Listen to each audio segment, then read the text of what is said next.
Praise the lord. ప్రార్థన చేసుకుందాం అండి. పరభూలోకం సృజించిన మహాసర్వశక్తి గల దేవ తండ్రి, దీనులము పాపులు మగు మేము స్వాభావికముగా పాపులము నాయన తండ్రి. ఎంతమంది అయితే నాయన తండ్రి చెడు మార్గంలో నాయన ధనార్జన చేస్తూ ఉన్నారో వారందరూ హృదయాలని నీ వైపు తిప్పుకొని నాయన తండ్రి మంచి బాటలో నడిచేవారుగా మీరు వారిని దీవించి కాపాడండి నాయన తండ్రి. యేసయ్య నాయన తండ్రి, ఇదిగో నాయన వీక్షిస్తున్న ప్రతి ఒక్క బిడ్డను వారి కుటుంబాలను నాయన తండ్రి నాయన మీరే దీవించి కాపాడండి.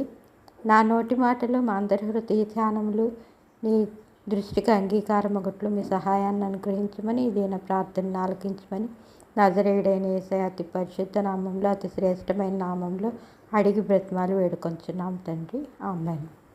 నేటి ధ్యానాంశము ధనం కోసం అత్యాశ. ధనాశ అంటే ధనం ఇంకా సంపాదించాలనే ఆశ. ధనాన్ని ఆర్జించడం తప్పు కాదు, ధనవంతులగుట తప్పు కాదు. కానీ ధనం మీద వ్యామోహం కొద్దీ తప్పుదారిలో నడిచి ధనార్జన చేయడం అనేది తప్పు. ఈ విధంగా ధనార్జన చేసేవారు తప్పక శోధనలో ప్రవేశించరని బైబిల్లో కొంతమంది వ్యక్తుల జీవితాల ద్వారా మనం తెలుసుకోవచ్చు. చివరికి మరణానికి కూడా అది దారితీస్తుంది. ఇది బైబిల్లో అనేక మంది వ్యక్తులు వారి జీవితాల ద్వారా మనం తెలుసుకోవచ్చు. మొట్టమొదటిగా అననీయ సప్పీరా. ఈ భార్యాభర్తలు ఇద్దరూ ఏకీభవించి పరిశుద్ధాత్మను మోసపుచ్చి వారి భూమిని అమ్మి అందులో కొంత దాచుకున్నట్లుగా మనము అపోస్తుల కార్యములు 5:1-2 వచనాల్లో మనం చూస్తాం. అయితే ఈ అపోస్తుల పాదముల యొద్ద ప్రతి ఒక్కరూ పెట్టేవాళ్ళు. 4వ అధ్యాయం 36-37 వచనంలో చూస్తే, కుప్రలో పుట్టిన లేవీయుడకు యోసేపు అని ఒకడు ఉండెను. అతనికి అపోస్తులు హెచ్చరిక పుత్రుడు అను అర్థం ఇచ్చినట్లుగా బర్నబా అని పేరు పెట్టి ఉండిరి. ఇతడు భూమి గలవాడై ఉండి దాన్ని నమ్మి దాన్ని వెల తెచ్చి అపోస్తుల పాదముల యొద్ద పెట్టాను అని ఉంటుంది. ఇలా ప్రతి ఒక్కరూ వారి వారి భూములను నమ్మి అపోస్తుల పాదముల యొద్ద పెట్టేవాళ్ళు. అప్పుడు అపోస్తులు వారి వారి అక్కర కొలది వారిని పంచిపెట్టేట ద్వారా ఎవరు పేదరికంలో పడకుండా అందరూ సమాన హక్కులు వాటి మీద కలిగిన చక్కటి జీవితాన్ని ప్రభువులో జీవించేవాళ్ళు. అయితే అననీయ సప్పీరా ఏం చేశారంటే తప్పుదోవలో నడిచారు. కొంత భూమిని అమ్మేసి కొంత దాచిపెట్టారు ఇద్దరు కలిసి ఏకీభవించి. అది పేతురుకు పరిశుద్ధాత్మ వలన తెలిసిందనమాట.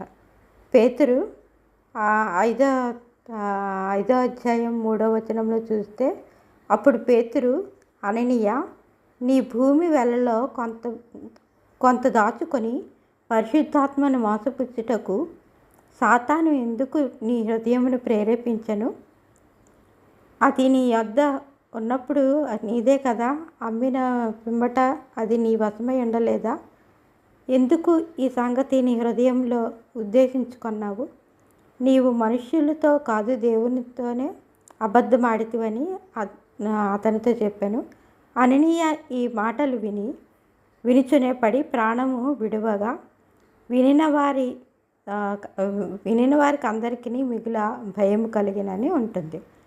ఇది అపోస్తుల కార్యములు 5వ అధ్యాయం 3-5 వరకు చూస్తే, ఈ అననీయ ఏం చేశాడంటే పేతురు మాటలు విని పేతురికి ఎలా తెలిసిందో అతనికి ఆశ్చర్యం వేసి గుండె పగిలిపోయి అక్కడే ప్రాణం విడిచి చచ్చిపోతాడు. అప్పుడు కొంతమంది యవనస్తులు అతన్ని బట్టతో చుట్టి పాతిపెట్టినట్టుగా ఉంటుందన్నమాట.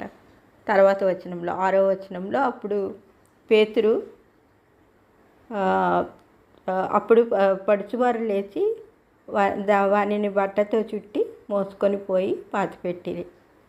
అయితే తర్వాత ఇంచుమించు 3 గంటల తర్వాత ఏమవుతుందంటే, ఈ భార్య సప్పీరా వస్తుంది అన్నమాట పేతురు దగ్గరికి. ఆమెకేమీ తెలీదు, భర్త ఇలా అబద్ధం ఆడాడు మరణించాడు అన్న విషయం ఆవిడకి తెలియదు అన్నమాట. తెలియనప్పుడు లోపలికి వస్తుంది. లోపలికి వచ్చినప్పుడు పేతురు అంటాడు, మామూలుగానే ఆమెను కూడా అడుగుతాడంట, మీరు ఆ భూమిని అంతకే అమ్మితిరా, నాతో చెప్పు అని అడుగుతాడు అనమాట 8వ వచనంలో. అవును ఎంతకే అని చెప్పాను. ఆవిడ కూడా అవును ఎంతకే అమ్మేమని చెప్తుంది అనమాట. చెప్పినప్పుడు అందుకు పేతురు, ప్రభువు యొక్క ఆత్మను శోధించుటకు మీరెందుకు ఏకీభవించితిరి? ఇదిగో నీ పెనిమిటిని పాతిపెట్టిన వారి పాదములు వాకిటనే ఉన్నవి, వారు నిన్నును మోసుకొని పోవుదురని ఆమెతో చెప్పాను. వెంటనే ఆమె అతని పాదముల యొద్ద పడి ప్రాణము విడిచాను. ఈ విధంగా ఇద్దరు ఏకీభవించి తప్పుదావులో ధనార్జన చేసుకోవడం వల్ల వారి ప్రాణములు పోగొట్టుకున్నారు. ఈ విధంగా ఎంతమంది అయితే ధనార్జన తప్పుదావులో నడిచి ఇలాగ ధనార్జన చేస్తారో తొద్దుకు ఏమవుతుందంటే వారి జీవితం మరణానికి దారితీస్తూ ఉంటుంది అనమాట. ఈ అననీయ సప్పీరా జీవితం ద్వారా మనం ఏంటి నేర్చుకోవాలి? పరిశుద్ధాత్మని మోసపరచకూడదు, దేవుడు చెప్పిన మాటలు తూచా తప్పకుండా జాగ్రత్తగా పాటించాలనే విషయాలు మనం నేర్చుకోవచ్చు. ఈ వాక్యం తర్వాత దీని తర్వాత ఈ వ్యక్తుల జీవితాల తర్వాత రెండవ వ్యక్తి జీవితం గురించి మళ్ళీ వచ్చే వీడియోలో మనం నేర్చుకుందాం. అంతవరకు ప్రైజ్ ది లార్డ్. అంతవరకు సెలవు. మీ అందరికీ నా ధన్యవాదాలు. Praise the lord.